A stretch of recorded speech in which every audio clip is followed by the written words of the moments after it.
Escritor vê discursos de Lula como ameaça para cristãos. O discurso revanchista do ex-presidente Lula, PT, com declarações que detonam intenção de silenciar padres e pastores que se oponham à ideologia de esquerda e suas pautas identitárias, foi comentado pelo escritor Flávio Gordon como um risco real de perseguição religiosa no Brasil.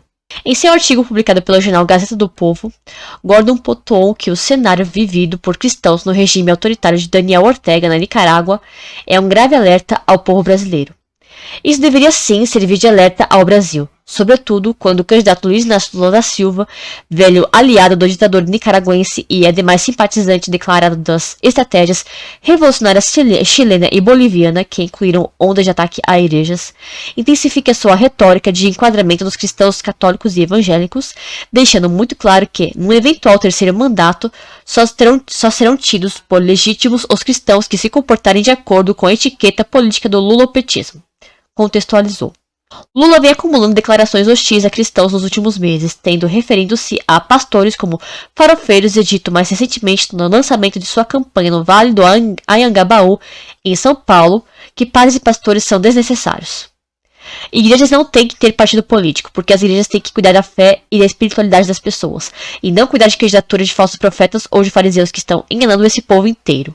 Eu falo isso com a tranquilidade de um homem que crê em Deus. Quando quero conversar com Deus, eu não preciso ter padres ou pastores. Eu posso me trancar no meu quarto e conversar com Deus quantas horas eu quiser, sem pedir favor a ninguém. É assim que a gente tem que fazer para a gente não ser obrigado a escutar pessoas contando mentiras, disse Lula na ocasião em clara afronta. No último domingo, na quadra da escola de samba Portela, no Rio de Janeiro, Lula voltou a falar que pretende definir quais pastores são legítimos e quais devem ser censurados. O pastor que segue ele não pode ser pastor, não acredita em Deus, não pode falar em nome de Deus. Eles agora estão nervosos comigo porque eu estou falando o seguinte: se prepare porque eu vou voltar, a gente vai consertar esse país, disse referindo-se a seus opositores. Hostilidade ostensiva. Gordon pontuou que há outros fatores a serem observados na conjuntura brasileira, como, por exemplo, a relativização da profanação de um templo católico em Curitiba, Paraná.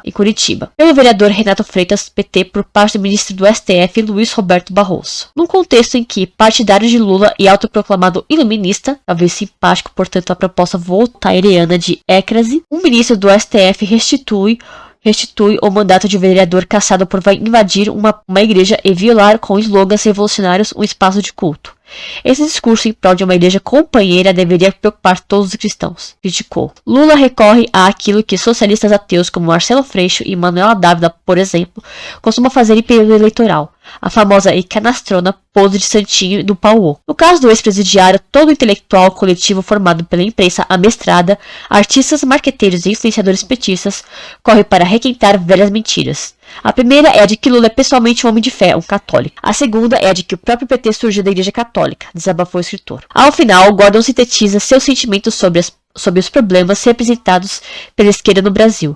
Seguindo o exemplo do que ocorre em vizinhos latinos-americanos comandados por partidos socialistas, o Brasil corre sim o risco de, no eventual novo governo lulopetista, ver retroceder a perseguição às igrejas cristãs.